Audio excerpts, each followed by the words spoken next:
My son called me at 2 in the morning, crying like a child. He screamed that his fiancée had stolen his vehicle and was driving to my lake house to rip up the floorboards. She thought I was hoarding millions in gold and cash. He begged me to call the cops. I did not call the cops. I opened my safe, grabbed a red folder, and drove north into the freezing dark to handle the thief myself. Before I tell you how this night ended, let me know where you are watching from in the comments below. Hit like and subscribe if you believe greedy people always get what they deserve. The phone vibrated violently against the wood of my nightstand. It was 2 in the morning. At 75 years old, you learn that a phone ringing at that hour never brings good news. I picked it up. Julian, my 40-year-old son, was screaming over the line. His voice was shrill and panicked. It was stripped of all that expensive corporate lawyer confidence I had paid for. "Dad, Chloe stole my SUV," he yelled. "She found the tax receipts and the spare key in my desk. She is driving up to the lake house right now." I listened to his heavy breathing. My hands did not shake. These hands spent 50 years hauling steel and running a freight yard across the south side of Chicago. I broke my back so Julian could wear tailored suits and sit in air-conditioned offices. He thought the lake house was just a mosquito-infested shack. He did not know that over 4 decades ago, when redlining kept black folks out of prime real estate, my late wife, Vivian, used a shell corporation to buy that remote Michigan shoreline. He had no idea the acreage was now appraised at nearly $4 million.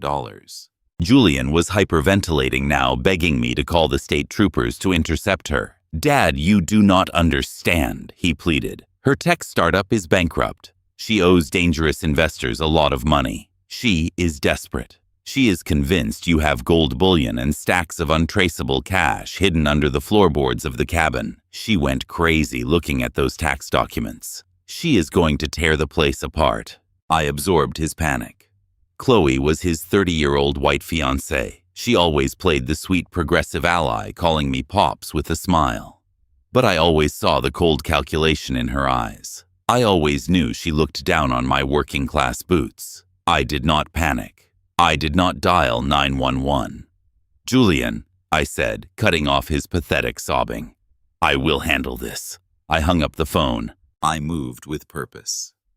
The Chicago winter night was biting, but the cold felt good. It cleared my head.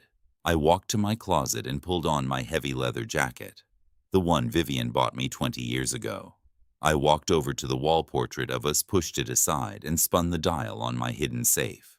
I did not pull out a weapon. I pulled out a thick, heavy file stamped with red ink. I tossed it onto the passenger seat of my old reliable truck. I turned the ignition, listening to the deep roar of the engine. I hit the gas, driving north toward the Michigan border into the freezing pitch-black night. The highway was empty and covered in a thin layer of frost. The heater in my truck blasted warm air, but my mind was ice cold. I thought about the thousands of hours I spent working double shifts just to make sure Julian never had to struggle. I thought about the first time he brought Chloe to my house for Thanksgiving dinner. She had looked around my modest living room with a thinly veiled smirk. She complimented my cooking, but her tone suggested she was talking to the help. I saw right through her perfectly rehearsed charm. She wanted a successful lawyer husband to fund her failing business ventures. She never cared about family. She only cared about leverage. My phone lit up again on the dashboard. It was Julian calling back. I hit the speaker button, keeping my eyes on the dark road ahead. "Dad, please talk to me," he begged. His voice was shaking worse than before. "Did you call the police yet?" I stared at the yellow lines passing by in the headlights. "No, Julian," I told him. "I am on Interstate 94. I am going up there myself." There was a sharp gasp on the other end of the line. "You cannot do that, Dad," he stammered. "You do not understand how crazy she is right now." She took my heavy crowbar from the garage. She kept saying that a retired old man living in the city does not need a secret estate.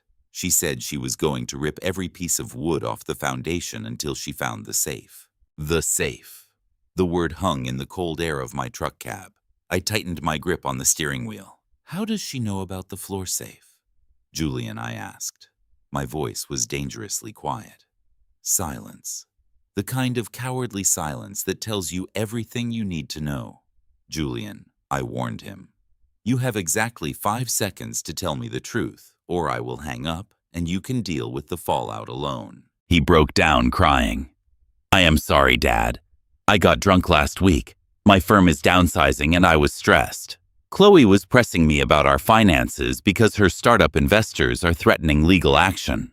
I told her you had a lake property. I told her you did not trust banks because of how things were back in the day. I told her you always kept your most liquid assets buried in a heavy steel safe beneath the floorboards. The layers of betrayal started peeling back one by one.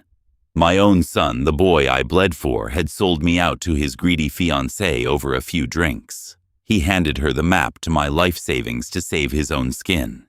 He did not call me at 2 a.m. to protect me. He called me because he realized she was going to take the money for herself and leave him with nothing. Did you give her the combination, Julian? I asked, letting the disappointment settle heavy in my chest. No, Dad. I swear, he cried. I did not tell her the code. But she said she does not need the code. She said she brought a sledgehammer and acid. Dad, she is going to destroy the property. Please, you have to call the state troopers. If you show up there alone, she might claim you attacked her. She already threatened to ruin my career if I tried to stop her. I let out a dry, bitter laugh. You let a woman walk all over you and sell out your own father. Vivian would be ashamed of the man you became. I ended the call. I did not want to hear another word of his excuses. The snow started falling heavier as I crossed the state line into Michigan. The dark pine trees loomed on both sides of the highway like silent witnesses to the storm brewing inside me. I was 75 years old. I had survived racial tension, poverty, and ruthless business rivals in Chicago. I had built a freight empire from a single rusted truck. I was not about to let a desperate 30-year-old tech scammer and my weak-willed son dismantle my legacy. I glanced at the red folder resting on the passenger seat. Chloe thought she was driving up to find buried treasure. She thought she had outsmarted a senile old black man. She was expecting a victim. She was expecting to crack open a floor safe and walk away a millionaire. She had no idea what was actually waiting for her inside that heavy steel box. She had no idea that her perfect little corporate crime was about to explode right in her face. I pressed my foot harder on the gas pedal. The engine roared against the howling wind. The lake house was another 40 miles ahead, hidden deep in the isolated woods of a rural all-white county. She probably thought that isolation would play to her advantage. She probably thought she could break into my property, steal my assets, and play the innocent victim if anyone caught her. She was banking on her privilege to shield her from the consequences. But she forgot one crucial detail. I built that property. I knew every hidden camera, every alarm sensor, and every inch of that ground. And I never played a game I was not prepared to win. The dark miles melted away as I prepared myself for the confrontation. I was not just a father anymore. I was a man protecting his life work. The sun would be rising soon. And by the time the morning light hit the surface of that freezing lake, Chloe and Julian were going to learn a lesson they would never forget. The drive felt like a journey through my entire past. Every mile marker reminded me of a sacrifice Vivian and I had made. We ate beans and rice for years so we could pay property taxes. We smiled and nodded at bankers who looked at us with disdain. We secured our future with blood and sweat. Now this entitled woman was rushing up there with a crowbar thinking she could pry my history apart in a single night. I rolled down the window, letting the freezing air hit my face. It kept me sharp. It kept me focused. The dominoes had started falling the moment my phone rang at 2 a.m. Julian thought he could control the damage. Chloe thought she could control the narrative. They both thought they could control me. They were wrong. I saw the exit sign for the lake property approaching in the dark. I turned the steering wheel, feeling the heavy tires grip the icy off-ramp. The game was set. The players were in position. Now it was time to drop the hammer. The clock on my dashboard read 6 in the morning when my truck tires finally crunched onto the gravel driveway of the lake house. The sun was barely bleeding over the horizon. The freezing morning mist rolled off the dark water, covering the property in a thick gray blanket. Julian's stolen SUV was parked haphazardly on the front lawn. The driver's side door was left wide open. Chloe was in such a rush to dig her claws into my wealth that she did not even bother putting the vehicle in park properly. I turned off my engine. The heavy silence of northern Michigan settled around me.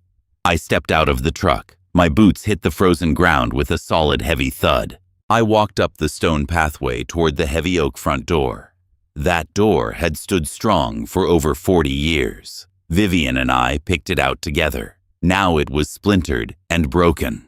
The brass lock hung loosely from the damaged wood. Chloe had the stolen spare key in her pocket, but she did not even bother using it. She used a crowbar. She wanted to break things. She wanted to violently rip open my life. I pushed the ruined door open and stepped inside. The freezing wind followed me into the hallway. The house was dead quiet except for the violent sound of smashing wood echoing from the back study. I walked slowly down the corridor. I did not try to hide my footsteps. I wanted her to hear me coming. I reached the doorway of the study and stopped. The room was a disaster. Books were thrown off the shelves. The antique Persian rug that Vivian loved so much was slashed and violently torn aside. In the center of the room, kneeling on the exposed floorboards, was my future daughter-in-law. Chloe was swinging a heavy iron crowbar down onto the oak planks. She was panting, sweating, and completely consumed by a feral greed. Splinters of wood flew into the air with every strike. She was desperately trying to dig out the heavy steel floor safe Julian had told her about. Chloe had spent the last 2 years playing the perfect colorblind modern woman. She sat at my dinner table drinking my wine and calling me Pops with a sickly sweet smile on her face. But I had always caught the microaggressions. I saw the subtle sneer in her cold blue eyes whenever she looked at my worn-out working-class boots or heard my rough Chicago syntax. She played the progressive tech founder in public, but behind closed doors, she viewed me as beneath her. She tolerated Julian because he was a lawyer with a good income. She tolerated me because she thought I was just a harmless, ignorant old man she could eventually step over. Now the mask was completely gone. I stood in the doorway for a long moment, watching her swing that crowbar like a madwoman. I cleared my throat. The sound cut through the room like a gunshot. Chloe froze. She slowly lowered the iron bar. I expected her to jump. I expected her to scream or drop to her knees and beg for forgiveness for breaking into my home. She did none of those things. She did not look guilty. She did not look ashamed. She turned around to face me, and she actually smiled. It was an arrogant, ugly smirk. She tossed the heavy crowbar onto the ruined floorboards. It landed with a loud metallic clang. She dusted off her knees, wiped the sweat from her forehead, and reached into the pocket of her expensive designer jacket. She pulled out a crumpled piece of paper and held it up in the dim morning light. It was the property appraisal she had stolen from Julian's desk. $4 million, Chloe said. Her voice was dripping with venom and disbelief. She let out a sharp, mocking laugh that echoed off the broken walls. A senile old black man is hoarding a $4 million property while Julian is drowning in debt. I stared at her. The pure, unadulterated entitlement radiating from her was suffocating. I worked 50 years in the freezing rail yards and blazing freight docks of Chicago to earn every single penny I owned. And this 30-year-old failed startup founder thought she had a divine right to take it all. "You are a selfish old fool, Solomon," she spit out, stepping closer to me. "My company is weeks away from going under. I owe investors hundreds of thousands of dollars. Julian is completely useless. He does not have the spine to do what needs to be done. But you have millions just sitting here. Give me the code to the floor safe, old man. Give it to me right now, and I will leave enough for you to pay your nursing home bills." I did not raise my voice. I did not move an inch. "You have exactly 10 seconds to pick up your coat and walk out that broken door." "Chloe," I said calmly, If you leave right now, I will let the police figure out what to do with you. If you stay, you will regret it for the rest of your miserable life." Her smirk vanished. Her face twisted into a mask of pure malicious hatred. She realized intimidation was not going to work on me, so she moved to her ultimate weapon. She reached into her other pocket and pulled out her smartphone. She unlocked the screen and held it up so I could see it. She opened the dial pad. Her thumb hovered dangerously over the numbers. 911. One door. "Give me the code, or I dial the police," she snarled. The air in the room suddenly felt incredibly heavy. She took a step toward me, holding the phone like a loaded weapon. "Let us play out this scenario, Solomon," she whispered, her voice dripping with historical malice. "Who do you think the local cops in this rural all-white county are going to believe? A big aggressive black intruder breaking into a house, or a terrified crying white woman claiming she was just violently assaulted?" I looked at her thumb hovering over the screen. She knew exactly what she was doing. She was weaponizing her tears. She was weaponizing her skin color. She was using a legacy of racial violence and false accusations as a cheap extortion tactic to steal my hard-earned money. She expected me to cower. She expected the generational trauma of a black man in America to force me to my knees. She thought she had me completely trapped. "If I call them, I will tell them." "You grabbed me," Chloe continued, her voice rising in a fake hysterical pitch. "I will rip my own shirt. I will scratch my own face. I will scream until my throat bleeds. When those county sheriffs show up, they are not going to ask you for your side of the story. They are going to draw their weapons the second they see you. You will spend the rest of your pathetic life rotting in a prison cell while Julian and I take control of your entire estate. So I will ask you one last time, old man. What is the code to the safe?" The silence stretched between us. The morning light filtered through the broken window, illuminating the dust floating in the air. I looked at the ruined Persian rug. Vivian had searched for months to find that exact pattern. I looked at the splintered oak floorboards I had installed with my own 2 hands. I looked at this woman who felt so completely superior, so untouchable. She thought she held all the cards. She thought her threat was the ultimate checkmate.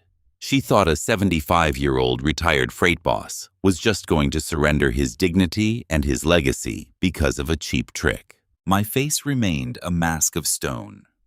I did not show her the rage burning inside my chest. I did not show her the disgust. I let her revel in her false sense of victory. I let her think she had won. Because when you are dealing with a predator, the best thing you can do is let them step directly into the trap. I stood perfectly still, letting her empty words hang in the freezing air. I could see the desperate greed pulsing in the veins of her neck. She was shaking slightly, not from fear, but from the adrenaline of her own wickedness. She truly believed her own narrative. She believed that society was designed to protect her and destroy me. In her mind, I was not a human being who had grieved a wife who had raised a son who had built an empire. In her mind, I was just a convenient obstacle, a stepping stone to her financial salvation. I thought about Julian. I wondered if he knew the depths of the monster he was preparing to marry. He was weak and reckless, but did he know she was capable of this level of calculated racial extortion? It did not matter anymore. He had given her the keys to my kingdom. He was just as guilty as she was. Chloe took another step closer, thrusting the phone practically against my chest. "Did you hear me?" she demanded. Her voice cracked with impatience. "I am not playing games. I will hit this button and end your life. Tell me the numbers." I stared down at her. She was breathing heavily. The crowbar lay on the floor between us, a silent witness to her crimes. She had destroyed my door. She had destroyed my floor. She had destroyed any lingering shred of mercy I might have held for her or my son. The threat of the police, the threat of a false assault charge, was a heavy burden. Many men I knew growing up had their lives ruined by lies exactly like the one she was threatening to tell. But I was not those men, and she was not dealing with a victim. I kept my eyes locked on hers. I let the silence stretch until it became unbearable for her. I wanted her to feel the weight of my calm. I wanted her to realize that her ultimate weapon was not having the effect she desired. But she was too blind with greed to see the truth. She mistook my silence for fear. She mistook my stillness for surrender. She smiled again, a triumphant, wicked smile. "That is right," Chloe whispered. "You know I will do it. You know exactly what happens when the sirens arrive. Now be a good boy and open the safe." She pointed to the heavy steel door embedded in the concrete beneath the ruined wood. I could see the brass dial gleaming in the shadows. That safe held the documents to everything Vivian and I had ever built. Chloe thought it held cash she could stuff into a duffel bag and run away with. She was a modern tech entrepreneur, reduced to a common burglar, swinging an iron bar in the dark. It was pathetic. It was disgraceful. But more than anything, it was a mistake she would never recover from. I took a slow, deep breath of the pine-scented air. The cold wind howled outside the broken door. The dominoes were falling exactly as I knew they would. She had played her hand. She had revealed her true face. And now, the real confrontation was about to begin. The heavy silence in the ruined study was shattered by the violent sound of tires screeching across the frozen gravel outside. The noise tore through the freezing morning air, followed by the aggressive slamming of a car door. Heavy, hurried footsteps pounded across the wooden planks of the front porch. I kept my eyes locked on Chloe, but my heart leaped in my chest. Julian, my son, had made it. He must have driven like a madman, pushing his car to the absolute limit through the dark, icy highways of Michigan to get here. For a split second, the heavy armor I wore around my heart cracked. A rush of paternal pride and profound relief washed over me. I thought my boy had driven 4 hours through the dead of night to protect his elderly father from a thief. I thought he was rushing in to stand by my side and defend our family legacy. Julian burst through the splintered doorway. His breathing was ragged, and his expensive wool overcoat was unbuttoned, exposing the tailored suit he wore underneath. I stepped forward, ready to put my hand on his shoulder, ready to tell him we had the situation under control. But Julian did not look at me. His eyes did not hold an ounce of relief or concern for my safety. He did not ask if I was hurt. He did not ask if Chloe had threatened me. Instead, he walked right past me without a single word. He crossed the room, stepping over the torn Persian rug and the broken oak floorboards, and took his place directly beside Chloe. He stood shoulder to shoulder with the woman who had just threatened to ruin my life with a fake police call. I stopped dead in my tracks. The freezing wind howling through the broken front door was nothing compared to the sudden icy chill that gripped my soul. I stared at the two of them standing united against me. The physical distance between us was only a few feet, but it felt like a massive, bottomless canyon had just ripped open in the center of the room. I bled my bank accounts dry to buy Julian that law degree so he would never have to bow his head to anyone in this world. But now that exact degree was a weapon aimed directly at my throat. "What is this, Julian?" I asked. My voice was dangerously quiet, but it carried the weight of a lifetime of sacrifices. Julian refused to meet my eyes at first. He reached into his designer leather briefcase, the one I bought him when he passed the bar exam. The metallic click of the brass latches echoed loudly in the tense silence of the study. He pulled out a thick, heavy legal binder and dropped it onto the only intact wooden table left in the room. He flipped it open, revealing pages of dense legal jargon and a signature line marked with a red sticky note. "Sign the property transfer," Dad Julian said. His voice was completely devoid of any warmth. It was flat, corporate, and hollow. It was the voice he used when he was crushing a rival company in a boardroom, not the voice of a son speaking to the father who had raised him. I looked at the legal document and then back at my son. "You drove all the way up here to help this woman steal my property?" I asked, letting the full weight of my disappointment hang in the air. Julian finally looked up and met my gaze. His eyes were cold and impatient. "Do not make this harder than it has to be, Dad," he said, tightening his jaw. "Just sign the papers, transferring the deed of this lake house to Chloe, holding company. If you sign it right now, we will leave you alone. You can go back to Chicago and live out the rest of your days in peace. If you refuse, I file this petition tomorrow morning." He flipped to the next page in the binder. It was an official court document. I read the bold print at the top. Petition for conservatorship and declaration of incapacity. Chloe Uncle is a circuit court judge in Chicago. Julian continued his tone, steady and ruthless. He owes Chloe father a very big favor. He has already reviewed a preliminary medical dossier I put together. He has pre-signed a psychiatric hold declaring you severely incapacitated. He has already drafted the order placing your entire estate, your bank accounts, your pension, and this property under my absolute conservatorship. The words hit me like physical blows to the chest. The sheer magnitude of the betrayal was suffocating. My own flesh and blood had sat in a room with a white judge and conspired to strip away my fundamental rights as a human being. They were planning to legally declare a perfectly healthy 75-year-old black man insane so they could steal his wealth. They were using the very justice system that was supposed to protect people to enslave me. "You would lock your own father in a psychiatric ward?" I asked. The betrayal cut so deep it felt like my lungs were collapsing.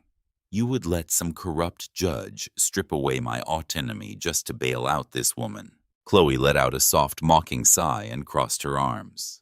"Julian is doing what is necessary." "Solomon," he said, her voice dripping with condescension, "you are old. You are stubborn. You do not understand how the modern world works. We need capital, and you are sitting on a gold mine for no reason other than your own foolish pride." I kept my eyes fixed on my son, ignoring her entirely. I needed to hear it from him. I needed to know how deep the rot went. "The phone call, tonight, Julian," I said, piecing the puzzle together. The screaming, the panic, you begging me to call the state troopers, it was all a lie. Julian shifted his weight uncomfortably, but he did not deny it. Yes, he admitted coldly. It was a staged performance. "I gave Chloe the spare key and the tax appraisal yesterday. We knew if we just asked you for the money, you would say no. You always give me those exhausting lectures about hard work and building my own legacy. We did not have time for a lecture, Dad. We needed the asset." "So you lured me up here," I said, my voice dropping to a dangerous whisper. "You called me at 2 a.m, knowing I would drive out to this isolated cabin. We needed you away from the city." Julian explained, his tone shifting into a sick, twisted kind of logic. "We needed you away from your own lawyers, away from anyone who could interfere. We knew you would rush up here to protect your precious secret safe. We needed to corner you where you had no other options but to sign the transfer." The reality of his words washed over me, wrapping around my throat like a vice. This was not a moment of weakness. This was not a mistake made in a panic.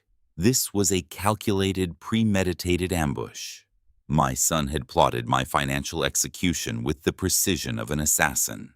He used my instinct to protect him as the bait to lure me into a trap. "Why, Julian?" I asked. The pain in my chest was transforming, hardening into something much more dangerous. "I gave you everything. I paid off your student loans. I bought your first house. Why are you doing this to me?" "Because we are drowning." "Dad." Julian snapped, his composure finally cracking. His voice rose, echoing off the broken walls. "Chloe Company is a fraud. It was all smoke and mirrors. The tech she promised investors does not exist. The federal regulators are already asking questions. She owes millions to people who do not play by the rules. If she goes down, she takes me with her. I co-signed her business loans. If we do not inject $4 million into her corporate accounts by Friday, we lose everything. I will be disbarred. I will go to prison." He took a step toward me, his face twisted with a pathetic mixture of anger and desperation. "You have millions of dollars locked up in this useless property and hidden in that floor safe," he spat, pointing at the smashed floorboards. "You sit in your modest house in Chicago, pretending to be a humble, retired, working-class hero while sitting on a mountain of wealth. We need that money, Dad. We need it now. They needed my $4 million asset to bail out a fraudulent company. They viewed the blood and sweat of my entire life, my 50 years of breaking my back, in the freezing rail yards of Chicago as nothing more than their personal automated teller machine. They did not see me as a father. They saw me as a bank vault that simply needed to be cracked open. Julian stepped closer, slamming his hand against the legal binder. "Sign the papers, Dad," he demanded, his voice echoing with desperate authority. "We are not leaving this cabin until you give us the code to the safe and sign this deed. You are outmatched. You have no leverage. Do not make me destroy your life. Just sign the damn papers." I looked at the son I had raised. I looked at the tailored suit paid for by my sacrifices. I looked at the woman standing beside him, a woman ready to use her tears and the police to lynch me if I refused to hand over my life savings. I was entirely surrounded in an isolated cabin in the dead of winter, cornered by two ruthless predators who thought they had thought of everything. They thought they had broken me. They thought the pain of a father losing his son would force me to surrender. They were wrong. I looked at the silver pen Julian was holding out to me. It was an expensive pen. I recognized it because I had bought it for him when he graduated from law school. I had told him back then to use it to sign documents that would change the world for the better. Now his hand was trembling as he pointed that exact same pen at my chest, trying to force me to sign away my life. The air in the study was freezing. The wind from Lake Michigan howled through the broken front door, blowing snow and dust across the ruined Persian rug. I kept my hands buried deep inside the pockets of my heavy leather jacket. I did not move to take the pen. I just stared at his shaking fingers. "Sign it," Julian demanded again. His voice was hoarse and desperate. He sounded like a cornered animal. He pushed the legal binder closer to me. The paper fluttered in the cold draft. "You do not have a choice anymore, Dad.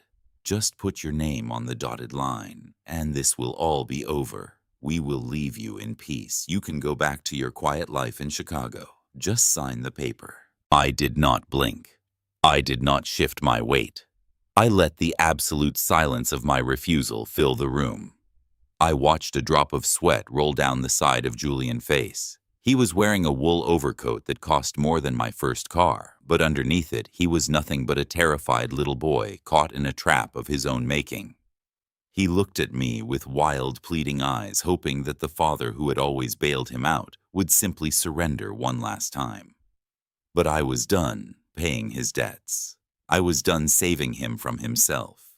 Chloe let out a sharp, frustrated groan. She was completely exhausted by my silence. She stomped across the broken floorboards, her designer boots crushing the splintered wood. She pushed Julian out of the way. She was done playing the background role. She stepped right into my personal space. I could smell the expensive floral perfume she wore mixed with the sour stench of her nervous sweat. She shoved her smartphone directly into my face. The screen was blindingly bright in the dim morning light. I looked at the digital dial pad. The numbers 911 were already typed out and ready to go. Her thumb was hovering just a fraction of an inch above the green call button. "Code and signature," she snarled. Her voice was no longer the sweet melodic tone she used at my Thanksgiving dinner table. It was a vicious, guttural hiss. "Code and signature. Now. Or I press call and you spend your final years in a state-run psychiatric ward for violent offenders." She pressed the phone closer until the glass screen almost touched my nose. "I will tell them you lost your mind." "Solomon," she threatened. Her chest heaved with every breath. "I will tell the dispatcher that you broke into our house and attacked us. I will scream into this phone and tell them you are having a violent psychotic break. You know how they treat people who resist psychiatric holds. They will strap you to a gurney. They will pump you full of sedatives until you cannot even remember your own name. They will lock you in a white room and throw away the key. And while you are rotting in a state facility, Julian will use his legal power to liquidate every single asset you own. So do not test me.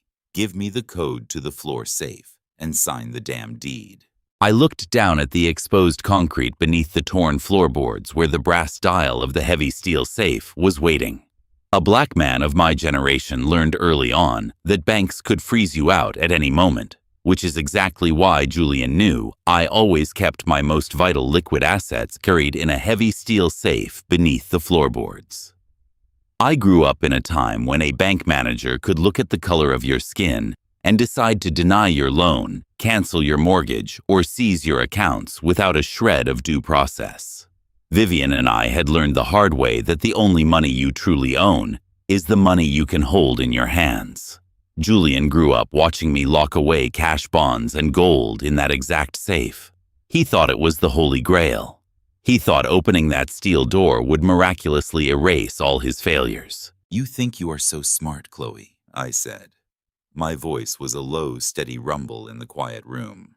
"You think a phone call and a few fake tears are enough to break me down. You think I survived 50 years on the south side of Chicago just to hand over my legacy to a spoiled, arrogant thief who cannot even run a legitimate business." Chloe's face turned bright red with fury. Her thumb twitched over the call button. She opened her mouth to scream, but before she could make a sound, Julian lost his mind. The pressure of the situation finally snapped whatever thin thread of sanity he had left. He dropped the legal binder onto the floor. He lunged forward, closing the distance between us in a single massive stride. He reached out with both hands and grabbed the thick leather collar of my jacket. My own flesh and blood closed his fists around my coat and violently shoved me backward. My boots scraped against the wood as he pushed me toward the wall. He started shaking me. The physical force of my own son attacking me sent a shockwave of cold reality through my system. "You have lived your life," Julian screamed right into my face. Spit flew from his lips. His eyes were wide and completely devoid of reason. "You are old. You do not need this money. You do not need this property. You sit around reading newspapers and drinking cheap coffee while my entire world is collapsing. Stop being selfish before I have to get physical with you. Stop pretending you are some kind of righteous hero and just give us what we need to survive." He shook me again, pulling the leather tight against my throat. For a brief second, the image of Julian as a little boy flashed in my mind. I remembered holding his tiny hand as we walked to elementary school. I remembered paying for his first bicycle. I remembered the immense pride I felt when he walked across the stage to receive his law degree. All those memories collided with the reality of the desperate, violent man standing in front of me now. I looked at the two of them, Julian gripping my jacket, breathing like a wild animal. Chloe standing right behind him, clutching her phone with a twisted, greedy smile on her face. They thought they had won. They thought the physical assault and the psychological terror had finally worn me down. They expected me to beg. They expected me to cry and surrender everything to protect my own physical safety. I did not flinch. I did not raise my fists to fight back. My heart beat with a slow, methodical rhythm.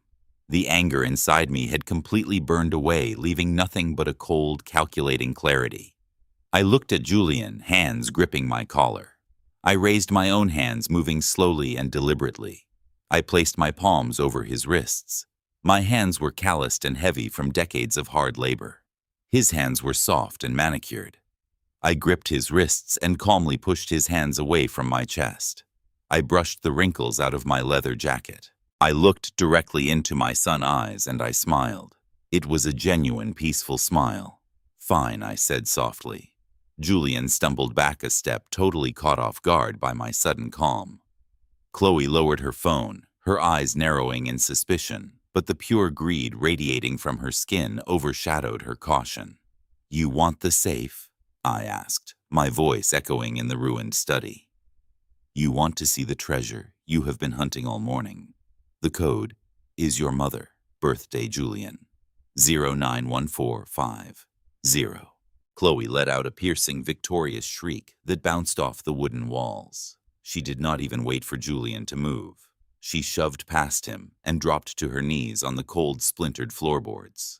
She scrambled toward the exposed concrete, completely ignoring the dirt and the sharp wood tearing at her expensive designer clothes. She threw herself over the heavy steel safe, breathing heavily as if she had just won the lottery. 091, she muttered frantically to herself. She placed her trembling fingers on the cold brass dial. The sound of the clicking mechanism filled the room. 1450. She turned the dial with reckless speed. Julian stepped closer, leaning over her shoulder. The tension in his body shifted from violent aggression to desperate anticipation. He stared at the brass handle, waiting for the miracle that would save him from prison and bankruptcy. The brass dial stopped with a solid, heavy click. Chloe grabbed the thick metal handle with both hands. She pulled upward with all her might. The heavy steel door let out a loud metallic groan. The hinges protested as the airtight seal broke open, revealing the dark square cavity hidden in the floor. I stood watching them. The freezing wind continued to blow through the house, but I felt perfectly warm. The trap had been set for weeks, and now they had walked right into the very center of it. Chloe smiled brightly as she reached her hands down into the dark safe, ready to pull out her salvation. She was about to learn a very painful lesson about what happens when you underestimate a man who has nothing left to lose. The heavy steel door of the floor safe groaned as it swung open. The metallic sound echoed through the freezing study like the lid of a coffin being pushed aside. The cold morning air rushed into the dark square cavity hidden beneath the torn oak floorboards. Chloe let out a breathless, victorious laugh. She dropped completely to her knees on the ruined wood, not caring about the splinters tearing through her expensive designer trousers. She shoved Julian out of the way with her shoulder so she could be the first one to touch the treasure. She leaned over the open safe like a starving animal, ready to gorge herself on a lifetime of my hard-earned wealth. She reached both of her trembling hands into the darkness. She was expecting to feel the heavy cold weight of solid gold bars. She was expecting her fingers to brush against tightly bound stacks of untraceable $100 bills. She was expecting the instant salvation of her failing business and the validation of her relentless greed. Instead, her hands hit the empty metal bottom of the safe. Her victorious smile instantly evaporated. The manic energy draining from her face was replaced by a sudden suffocating confusion. She scraped her manicured nails frantically against the bare steel corners. There are no gold bars. There are no stacks of cash. The massive fortune she had plotted and threatened and committed extortion to steal simply did not exist. Her breathing turned shallow and erratic. She pulled her hands out of the dark cavity. She was holding nothing but a small black plastic flash drive and 2 thick sealed manila envelopes. She stared at the items in her hands as if they were a sick joke. Her blue eyes darted frantically around the empty steel box and then snapped up to look at me. The absolute panic setting into her features was a beautiful thing to witness. "Open the first one," I commanded. My voice was no longer the quiet tone of a patient father. It was a weapon. It was like ice cutting directly through the freezing air of the cabin. Chloe's hands shook violently. She dropped the plastic flash drive onto the floor. She ripped the top off the first manila envelope and pulled out a thick stack of heavy legal paper. The pages were bound together and stamped with the official raised seals of the county clerk office. She stared at the complex legal jargon, unable to process the words through her rising panic. "That is the recorded deed to this property," I told her, watching her eyes widen in terror. "I donated this entire 40-acre shoreline and the house sitting on it to the Howard University Black Scholars Fund exactly 60 days ago. I merely hold a life estate, which means I have the legal right to fish here and sit on this porch until the day I die, but I do not own the dirt beneath your boots anymore." A black man from the south side of Chicago leaves his legacy to his people, not to the parasites trying to bleed him dry. You thought you were bullying a helpless old man out of his private real estate. But the truth is, you are currently trespassing on and aggressively vandalizing the property of a federally backed educational institution. Chloe froze completely. Her pale face turned a sickly translucent shade of white. The thick stack of legal documents slipped from her numb fingers and scattered across the ruined Persian rug. She realized she had just used a heavy iron crowbar to destroy a floor that belonged to a massive university with an army of corporate lawyers. She was no longer just a greedy fiancé crossing a moral line. She was a criminal committing a felony. Julian realized the trap had closed around them. The arrogant corporate lawyer facade shattered into a million pieces. He dropped to the floor beside Chloe and frantically ripped open the second manila envelope. He was hyperventilating now. He pulled out dozens of pages covered in financial spreadsheets, highlighted routing numbers, and wire transfer logs. "Those are bank traces," I said. I stood tall and watched the color completely drain from my son's face. He looked at the first page and stopped breathing. "Irrefutable proof that you embezzled $2 million from my freight yard pension fund to illegally finance Chloe, failing shell company." Julian let out a pathetic whimpering sound. He dropped the papers and stared at his own trembling hands. I stepped closer to him, casting a long dark shadow over his kneeling body. "I trusted you to manage the company accounts when I retired, Julian," I said, my voice dropping to a low, thunderous rumble. "You stole from the men who broke their backs working for me. You stole from the drivers and the loaders who put food on their tables and trusted me to protect their retirement. You thought you covered your tracks through dummy corporations. You thought a retired old man would not audit his own life work. You thought your law degree made you smarter than the father who paid for it. You were wrong." I pointed down to the small black plastic flash drive resting on the floorboards between them.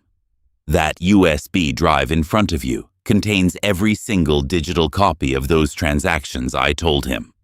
"That is the copy already scheduled to be delivered to the field office of the Federal Bureau of Investigation tomorrow morning.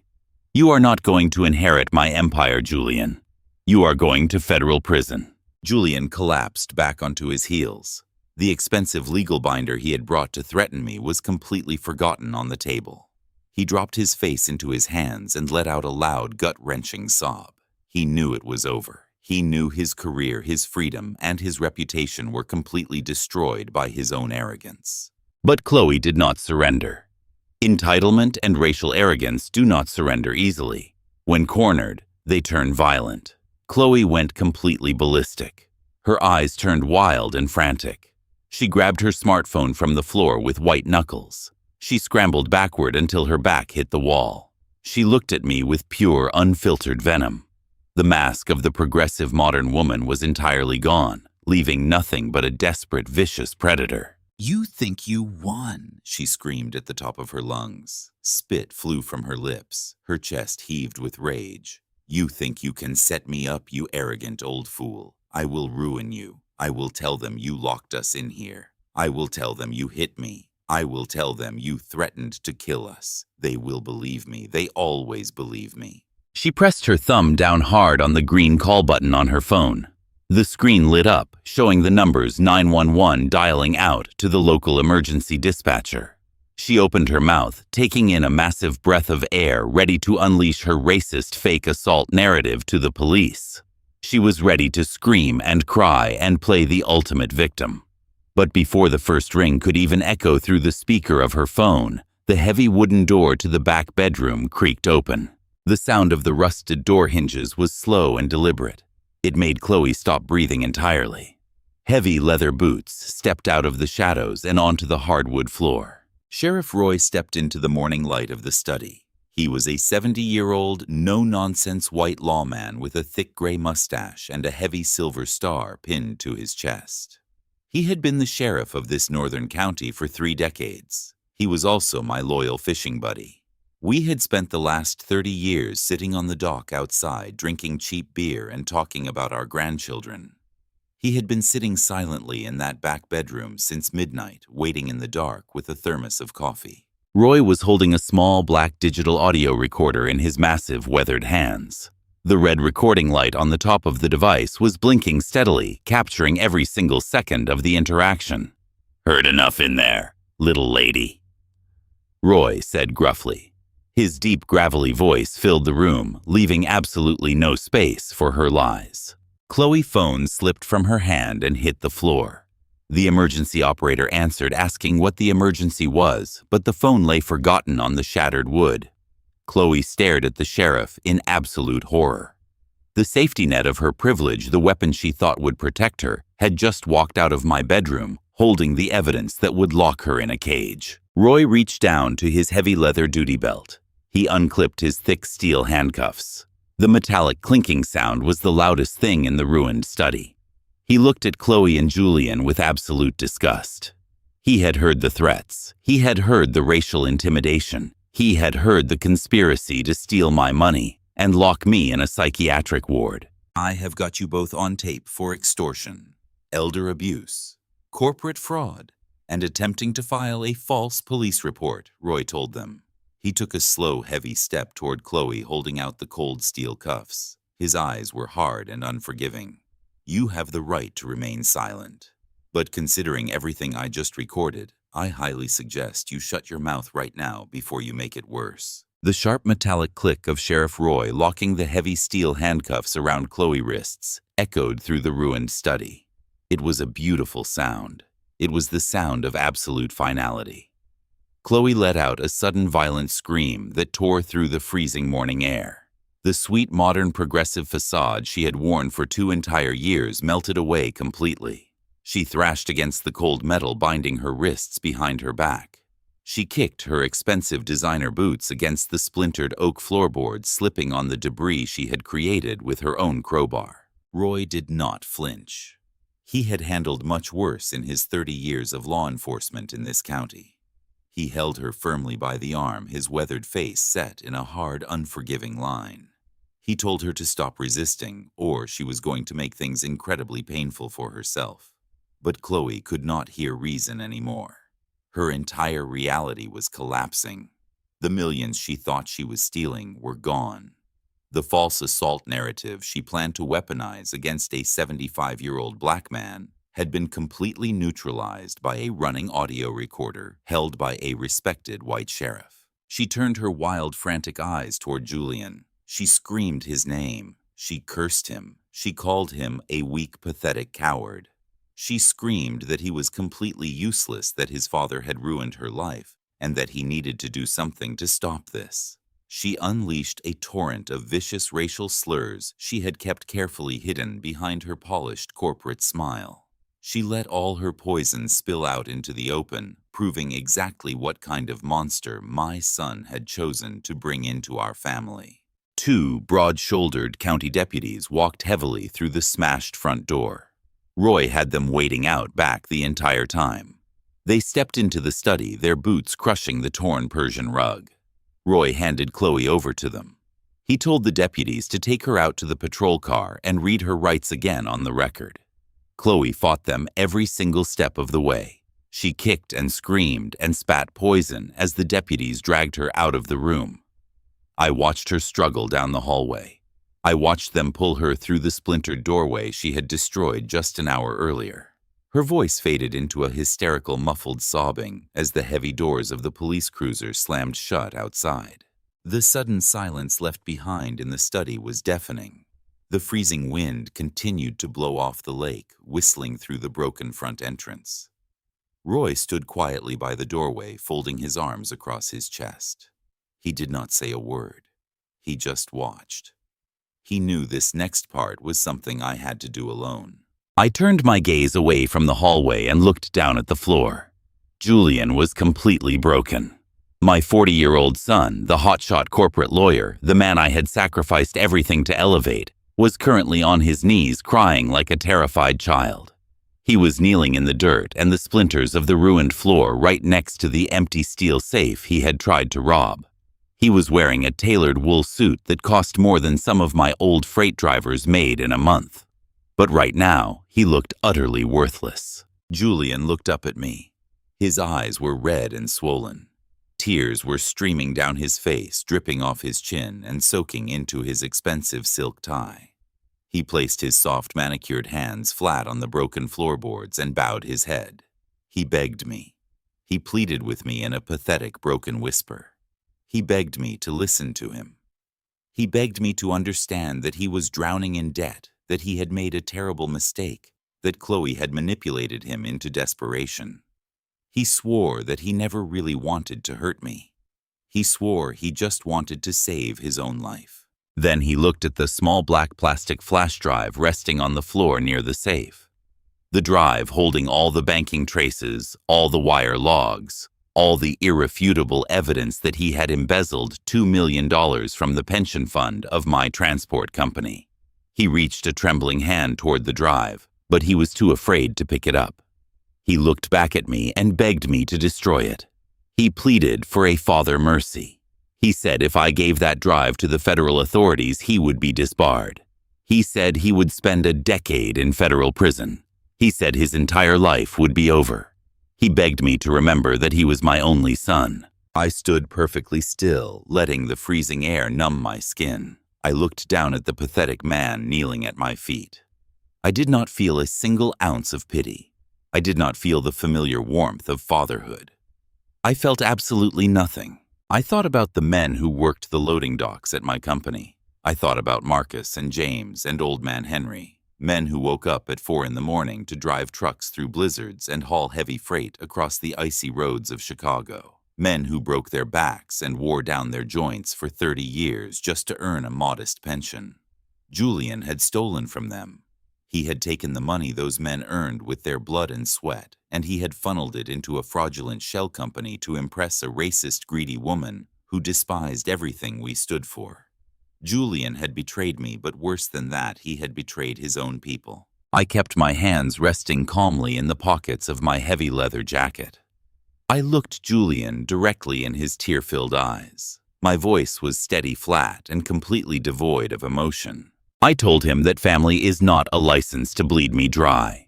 I told him that sharing my last name does not give him the right to steal the food off the tables of the men who built my empire. I told him that I had spent 50 years fighting against a world that wanted to see me fail, just so he could walk into any room with his head held high. And he took that privilege and used it to become a common thief. I told him my debt to him was paid in full the day his law school tuition cleared the bank. I told him I owed him absolutely nothing else in this life or the next. Julian let out a loud, gut-wrenching sob. He dropped his face down into his hands, crying uncontrollably. He realized in that exact moment that the endless well of my forgiveness had finally run completely dry. He realized that the shield I had provided for him his entire life was gone. He was finally going to face the brutal consequences of the real world. I did not offer him a hug. I did not shed a single tear for him. I did not give him a moral lecture or a speech about redemption. There was nothing left to say. The time for teaching him how to be a man had passed decades ago. He was a grown adult who had made his choices, and now he was going to burn in the fire he had set himself. I turned my back on him. I did not look back. I walked past the empty floor safe. I walked past the scattered legal documents that were supposed to strip me of my freedom. I walked past Sheriff Roy, who gave me a slow, respectful nod of understanding as I passed. I left Julian weeping on the ruined floorboards, waiting for Roy to put the handcuffs on his wrists and march him out to the patrol cars. I walked down the dark hallway of the cabin. I stepped into the kitchen. I did not stop to look at the old photographs on the walls. I did not stop to mourn the destruction of the front room. I simply opened the heavy wooden back door and stepped out into the freezing, biting wind of the Michigan morning. I walked down the long, sloping lawn toward the water. The snow crunched heavily under the thick rubber soles of my boots. I could hear the faint sound of the police cruiser engines rumbling in the distance. I could hear the sharp metallic slam of the car doors, locking my son and his fiancée inside cages of their own making. Slowly, the sound of the tires crunching against the gravel driveway began to fade. The red and blue flashing lights painted the dark pine trees in harsh electric colors for a few moments, before slowly disappearing down the long dirt road heading back toward the highway. The heavy, chaotic noise of the morning faded away completely. The lake house returned to its original absolute silence. It was just me, the wind, and the freezing water. I walked out onto the long wooden dock. The old wooden planks groaned slightly beneath my weight. I stopped at the very end of the pier, right over the dark glass-like surface of the lake. The water was perfectly still, reflecting the deep purple and bruised orange colors of the dawn. The sun was just beginning to rise over the distant tree line, casting a brilliant golden glow across the freezing landscape. I reached deep into the inside pocket of my leather jacket. I pulled out a premium hand-rolled cigar I had been saving for a special occasion. I pulled out a heavy steel lighter. I struck the flint. The The bright orange flame flared against the cold wind. I brought the fire to the tip of the tobacco drawing in a long, slow breath. The rich, heavy smoke filled my lungs. I lowered the lighter and let out a thick white cloud of smoke into the freezing, crisp northern Michigan air. I stood there watching the smoke drift away over the water. I took another deep breath of the freezing air, letting the cold settle deep into my chest. I felt an incredible, overwhelming sense of lightness. The heavy, suffocating burden I had been carrying for years, the constant worry about Julian, the endless pressure to protect him from his own reckless arrogance. It was all completely gone. It had been severed. At 75 years old, I had finally done the hardest thing a father could ever do. I had surgically cut out the cancer of betrayal from my life. I had removed the parasite that was draining my spirit. I had protected my legacy and honored the hard work of the men who trusted me. I looked at the brilliant sunrise painting the lake in gold and fire. I took another slow drag of my cigar. The absolute silence of the woods wrapped around me like a heavy, warm blanket. For the first time in my entire life, Solomon Carter finally understood what true absolute freedom feels like. The greatest lesson I learned at 75 is that sharing blood does not entitle anyone to bleed you dry. We spend our lives building empires, breaking our backs to shield our children from the hardships we faced, hoping our sacrifices will earn their respect. But true loyalty cannot be bought, and a greedy heart has no bottom. Sometimes the most profound act of self-love is walking away from the toxic people who view you only as a resource, even if they are family. True freedom is not found in a steel floor safe. It is found in the absolute peace of cutting ties with those who do not value your humanity. If you have ever had to make the difficult choice to cut ties with toxic family members to protect your own peace and dignity, share your story in the comments below, and do not forget to hit like and subscribe for more life stories.